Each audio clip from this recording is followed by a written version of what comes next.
इंसान क्या है, ट्रेंड के साथ चलना पसंद करता है, आपके और मेरे साथ नहीं।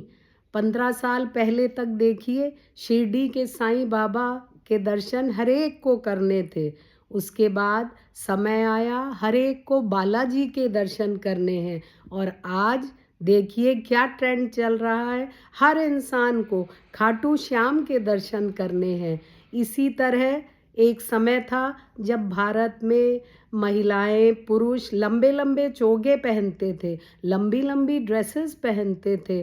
कोई वस्त्र का, कोई परिधान का कोई नियम नहीं था। धीरे धीरे महिलाओं के लिए साड़ी, पुरुषों के लिए धोती कुर्ता आया। उसके बाद और तरह तरह के परिधान आए।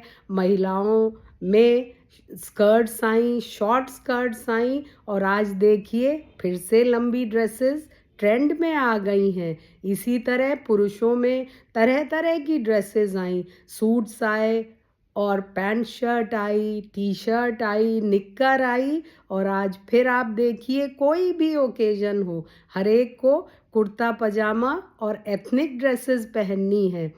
तो इस प्रकार से अगर देखा जाए तो इंसान किसी का नहीं, न मेरा न आपका, वो सिर्फ ट्रेंड के साथ चलता है। अगर आप खाने का ट्रेंड देखिए, एक समय था भारत में गाँवों में लोग रहते थे, चूल्हे पे रोटी पकाई जाती थी, पतीली में दाल होती थी, और गर्मियों में खासकर सिर्फ दाल, करेले की सब्जी और रोटी से लोग खाना खाया करते थे, चूल्हे में पकी हुई। उसके बाद तरह तरह से नए ट्रेंड्स आए, लोग नए ट्रेंड्स के साथ जुड़ गए। बड़े बड़े शहर, बड़े बड़े रेस्टोरेंट्स, बड़े बड़े कियोस्क, वहाँ जा जाकर तरह तरह का कॉन्टिनेंटल खाना हम सब खाने लगे। और उसके बाद आज का ट्रेंड देख लीजिए, हर एक को गांव में जाना है। गांव में जो भी गेट टुगेदर करनी है गांव में करनी है। चूल्हे में रोटी पके, चूल्हे में दाल पके, बटोई में दाल पके, और करेले की सब्जी हो या फिर दाल बाटी हो, हर एक को वही खाना है। कहने का मतलब अब इस ट्रेंड के साथ लोग जा रहे हैं।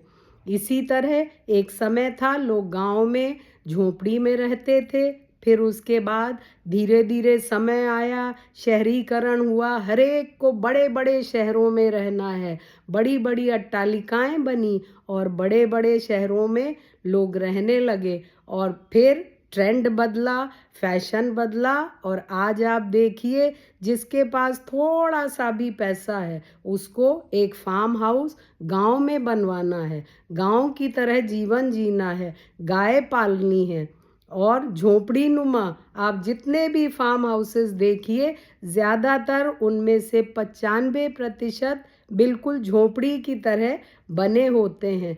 तो मेरे भाइयों और बहनों, बिल्कुल भूल जाइए कि इंसान किसी का है, इंसान किसी का नहीं है। वो सिर्फ ट्रेंड के साथ भागता है, ना मेरा है ना आपका। इसलिए अपनी दुनिया में मस्त रहिए। ये मत सोचिए इंसान पूजा करता है, मंदिर जाता है। जैसे मैंने कहा, आजकल फैशन के साथ, ट्रेंड के साथ लोग पूजा करने जाते हैं और फिर ये भी चाहते हैं कि अरे मैंने तो भगवान से कहा था, उन्होंने मेरा ये काम नहीं किया, मेरे ऊपर कृपा नहीं की। तो उनका कहने का मतलब है कि 21वीं शताब्दी में तुरंत आंसर मिलना चाहिए, भगवान भी तुरंत उन पर कृपा करें, जुगाड़ की कोई चाबी हो जाए। वो ये नहीं जानते कि भगवान या ईश्वर सिर्फ एक ऐसी शक्ति है जो आपको शांति देती है और आपको अपनी नियति,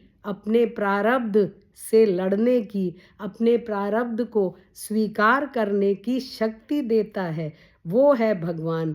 इसलिए हम सबको ये समझना है और ट्रेंड के साथ नहीं दौड़ना। कहीं भी जाएं न जाएं, अपने घर में आंख बंद करके अपने कमरे में ईश्वर का ध्यान करें, उसकी कृपा प्राप्त करें और अपने पुराने जन्मों का जो प्रारब्ध है, जो नियति है, उसको स्वीकार करने की शक्ति अगर ईश्वर हमको दे देता है तो वही उसकी परम कृपा है।